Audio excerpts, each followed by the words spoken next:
মামু টাকা 2000 দেও, কিছুদিন পরে দিমু। মামা এমন সময় টেকার কথা কইছো রে বা, তুমি তো জানো কিছুদিন বাদে রমজান মাস, আর আমি রমজানের লাগি খরচ করে দিছি রে বা, আর আমার কোনো টেকা রইছে না। আর মাত্র 1000 টাকা রইছে রে মামা, এগুলো আমার মা বাবার লাগি রাখছি আমি। মা বাপ কিতা হবো বেড়া, মা বাপ তো জানি তোমার মারা গেছো। এই পৃথিবীর বুকুত হয়তো মামা আমার মা বাবা নাই, কিন্তু আমার মাঝে আমার মা বাবা এখনো বাঁচিয়ে আছেন।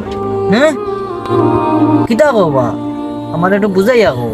দেখো মামা, মানুষ মারা বাদে মানুষের আমল নামা বন্ধ হয়ে যায়, আর এর লাগে তো মানুষের সন্তান রাখিয়া যায়। যখন সন্তানে মা বাবার লাগি দোয়া এবং দান সদগা করে, এর সুয়াব তারা কবর থাকি পায়। এর লাগি বাবা আমি প্রতি মাসে কিছু টাকা দান সদগা করি। ঠিক আছে মামা, তোমার চিন্তা ধারণা খুব সুন্দর।